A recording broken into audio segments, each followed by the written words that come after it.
lubog ka sa utang at hindi mo malaman kung paano ka makakabayad sa utang. Meron ako ituturo sa inyo sa pamamagitan ng berdeng kandila. Ang kandilang ito, mga bossing ko, kailangan nating sulatan ng kulay pula. Ang pula ay nagtataboy ito ng malas at magbibigay po ito ng swerte.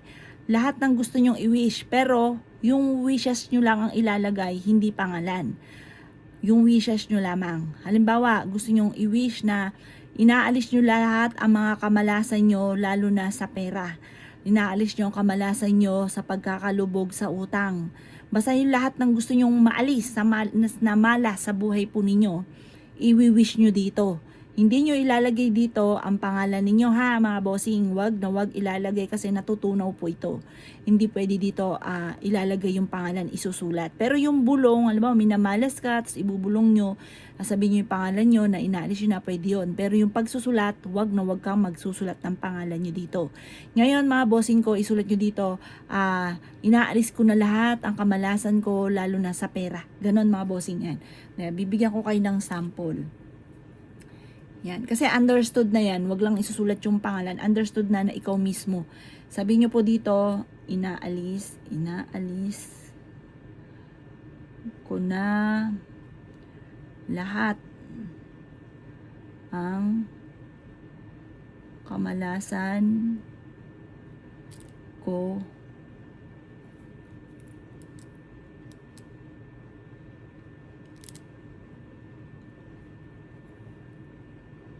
sa pera.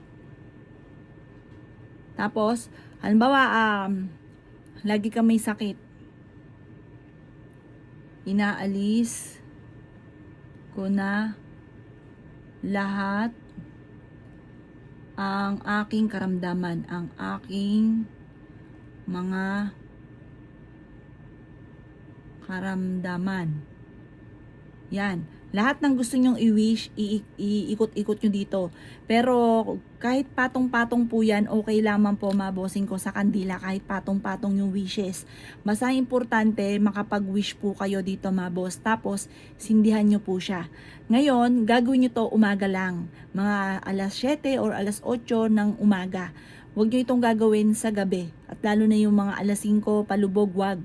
Ito ay sa umaga lang ginagawa. Kung gusto nyo kaagad na makabayad ka, maalis yung malas ninyo, maalis yung karamdaman, yung mga kung ano man ang problema, pwede rin. Halimbawa, yung karelasyon nyo, may mga tukso na hindi maiwasan, ganun, pwede nyo rin pong i-wish po dito. Pagtapos nyo pong i-wish dito, saka nyo siya sisindihan.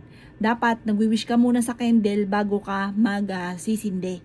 Dapat po ganun. Tapos, pagka habang nagsisindi ito, paulit-ulit ka magwi-wish. Tapos, pagtapos na kayo mag-wish, na sinulat nyo dito, na wish nyo na rin po, habang bukas po ito, hipan nyo po siya.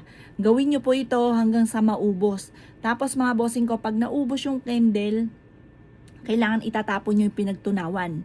Itapon nyo sa mga running water, sa mga ilog, or kaya kahit dyan sa basurahan ninyo, pwede po yun. Magbibigay po ito ng swerte. Kaya kung ikaw po isa sa mga naniniwala, mahilig ka sa mga itong mga pamamaraan, subukan nyo po ito. Magbibigay po ito ng swerte po sa inyo. O paano mga bossing ko, basta positive ka lang. Kapag gagawa ka ng ganito, yung bang tipong nasa mood ka, huwag kang gagawa na parang tinatamad ka, napipilitan, huwag ganun. Kailangan nasa mood po kayo.